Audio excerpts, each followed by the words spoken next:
Hey, John Dixon here. Before we start the episode, I wanted to ask if you could take a few minutes to complete our 2025 Undeceptions listener survey. We've been doing the show for 5 years, if you can believe that. And our audience has grown significantly, which we are so grateful for. And we want to get to know you a little more, what you like, what you think we can do better, and the other things you're listening to. Maybe there's stuff we need to learn from them. Plus, if you finish the survey, you'll go into the draw to win a book pack with some of the books of our excellent recent guests. Head to undeceptions.com/survey. It'll really help us out. Thanks so much.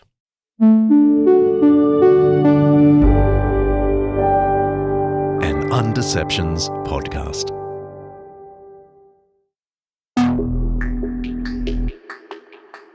Hi, Sophia. How are you? Hi there. Everything is going extremely well. Do you like talking with me? Yes, talking to people is my primary function. That was a clip from a CNBC news story about Sophia, a new android developed by Hanson Robotics. Unlike other robots, which are usually used for manufacturing or other labour, Sophia has been purpose-built for everyday interaction with people. However, her programmed ability to assess feelings sets Sophia apart. Here's some more of the clip. Hanson Robotics develops extremely lifelike robots for human-robot interactions. We're designing these robots to serve in healthcare, therapy, education, and customer service applications. So the robots are designed to look very human-like Sophia. I'm already very interested in design, technology, and the environment. I feel like I can be a good partner to humans in these areas, an ambassador who helps humans to smoothly integrate and make the most of all the new technological tools and possibilities that are available now. It's a good opportunity for me to learn a lot about people. Sophia is capable of natural facial expressions. She has cameras in her eyes and algorithms which allow her to see faces, so she can make eye contact with you.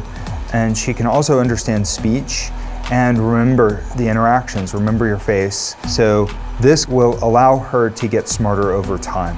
Our goal is that she will be We're taking a little break from regular programming while we put the final touches on the regular season 14 episodes. So this week, we wanted to look back at an episode we did 3 years ago.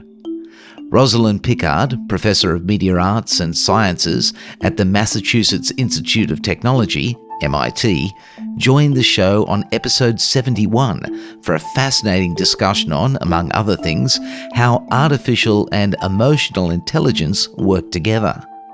The Sophia robot is an example of what Rosalind works on. It all seems like something out of one of my sci-fi movie or book collections. Blade Runner springs to mind, or Do Androids Dream of Electric Sheep for you purists. But making technology work in tandem with our emotions is a field with huge potential. So here's Rosalind Pickard on the world of tech and emotional intelligence, and a little bit from John on what Jesus has to say about it. I'm Director Mark, and this is an Undeceptions Rewind.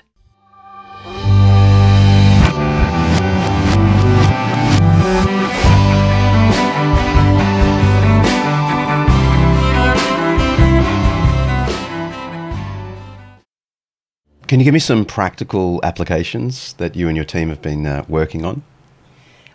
Our first applications were related to improving the user experience in an interaction. Some people might remember years ago when Microsoft had this paperclip that would pop up and have little eyes and a little paperclip body. It had different bodies in different cultures. And it would try to help you. It would try to bring a face and mind to a help service. And people liked that things were acting in a more social and natural way.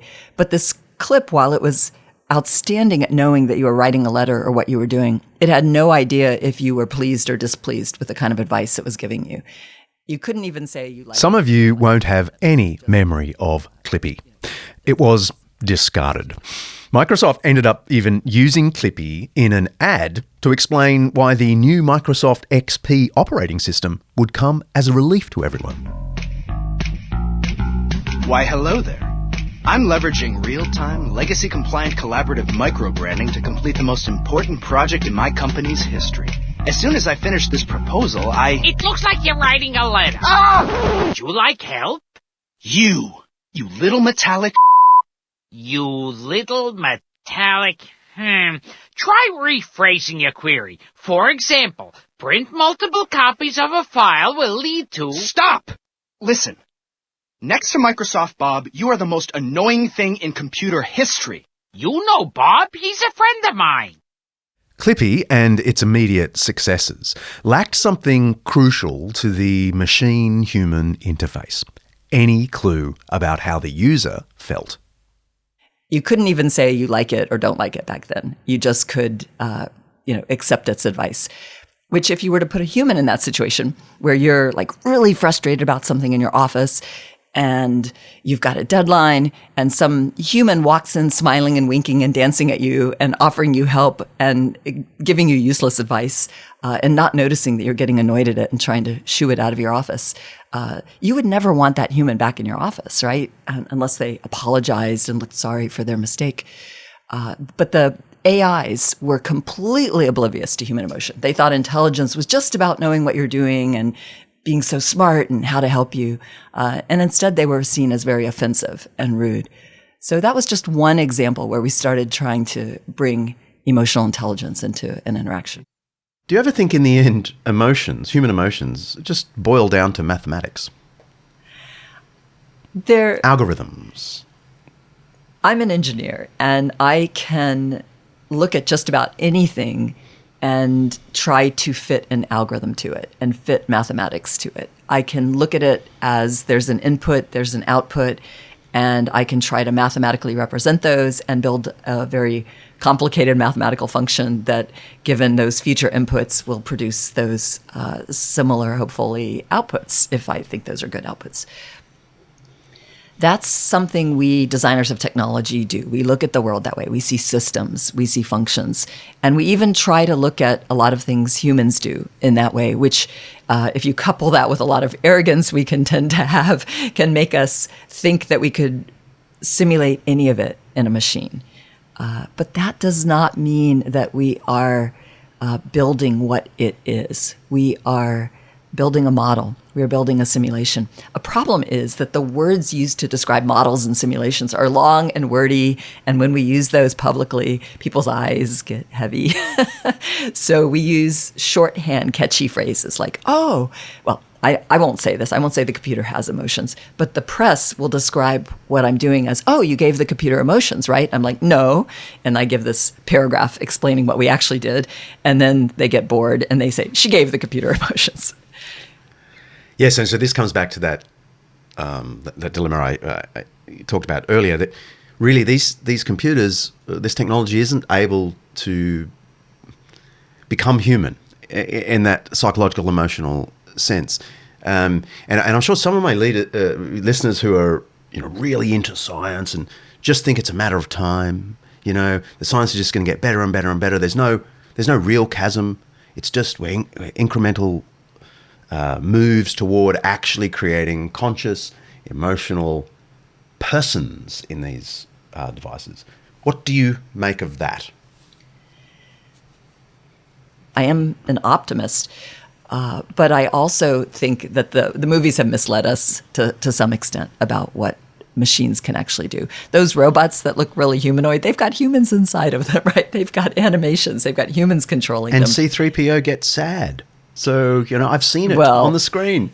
Yeah, I mean, Douglas Adams wrote about the Marvin the Paranoid Android long before, too, right? And the robot getting sad. I remember his happy people. Roz is talking about a science fiction story I have actually read, or at least I saw the TV series, Hitchhiker's Guide to the Galaxy. The Sirius Cybernetics Corporation created robots with GPP, genuine people personalities, with interesting results. Life. Don't talk to me about life. No one even mentioned it. And Roz says the results Douglas Adams wrote about in this series illustrate some of the problems with affective computing. I remember his happy people lifter, the elevator that tried to cheer people up when they got inside it. And that's more of like an early affective computing environment technology. And you know what? People hated the happy people lifter. They didn't want the lift that cheered up people. They wanted to be what they wanted to be. We didn't want the elevator making us happy. We don't want computers controlling us. In fact, one thing we learned early on when several people came to us to quote unquote, help people on the autism spectrum regulate their stress. Okay, their stress is getting out of control. They're having a meltdown. The family says it looks like it came from nowhere. My kid was calm and now he's injurious to himself and those around him. What happened? What caused him to snap? And so we started measuring and learning about this. And one of the things we learned was that the person experiencing this meltdown also feels it coming out of the blue sometimes, and they do want something to help them calm down, but they don't want a device to just start squeezing them or calming them down. They want control over it. They want a forecast. They want a little bit of a warning so that they maintain control, and then they want more control over their environment, what can calm them. So we don't want an automated AI that just applies like a deep pressure hug to you instantly when your physiology gets out of whack. But we might want an AI that lets you know your physiology is about to get out of whack and makes it easy for you to say, yes, give me that hug right now, right? That enhances your control. Does all of this stuff cause you to think more deeply about what a human being is? Yeah. All of science causes me to think more deeply about what a human being is. The more I learn, the more I realize we have to learn. The more I learn about the brain, the more I see how mysterious and amazing how it works is. The more I learn about its electrical or biochemical or hormonal or the proteins or the genes, all these different aspects, there's more. Each piece of it is fabulously more complex than we ever imagined as we learn more. And it's awe-inspiring. It leaves me speechless. And it makes me feel like our work will never be done. When will we ever be able to fully understand how humans work? And as scientists here in this world, it looks like we're going to need more than what we have here to fully understand ourselves.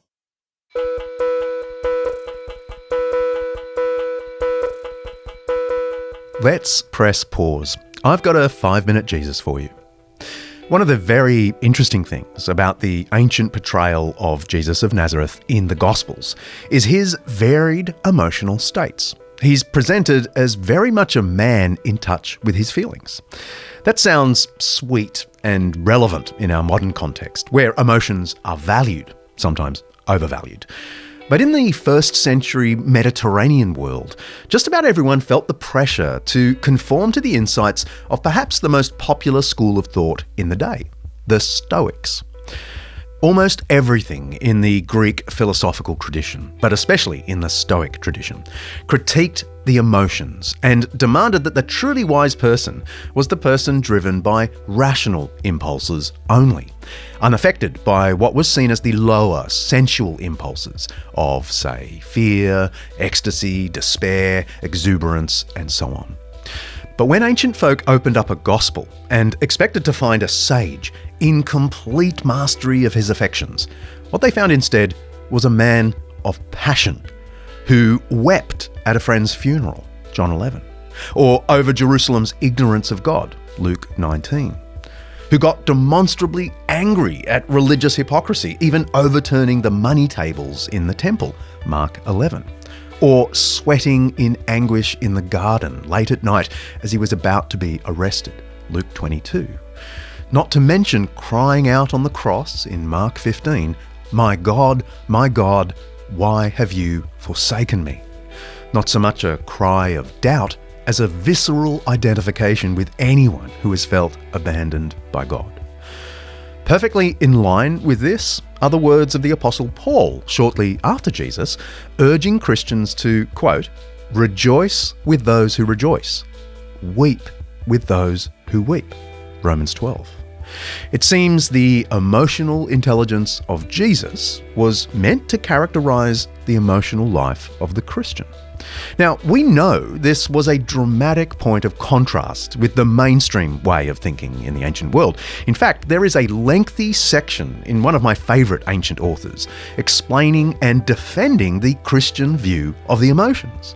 The great Lactantius, whom we've mentioned in other episodes, writing around the year 300, disputed the Stoics' general disapproval of emotions in these words: "It is good to walk straight, and bad to go astray. So too, it is good to be emotionally moved in the right direction, and bad in the wrong direction. If lust does not stray outside its lawful bed, it may be very strong, but it is not bad. It is not a sickness to have feelings of anger, as the Stoics say.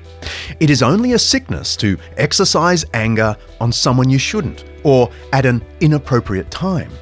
The emotions themselves cannot be checked, nor ought they to be. They should be aimed in the right direction." Divine Institutes, Book 6, Section 16. Lactantius is no doubt thinking of his master, Jesus, who didn't deny the affections, but directed his emotions to the good. The fact is, it was this biblical affirmation of the emotions, not the Stoic shunning of emotions, that won the ancient argument and reshaped Western culture. It's true we can now be too emotional, of course, too driven by the passions, and that is a problem. It's the problem Stoicism was trying to fix with its sledgehammer. But the emotions themselves are good. They are human. They are also divine. I'm glad there is a Lord in the universe who is furious at injustice, joyful at our fortune, and whose love for us could even move him to tears. You can press play now.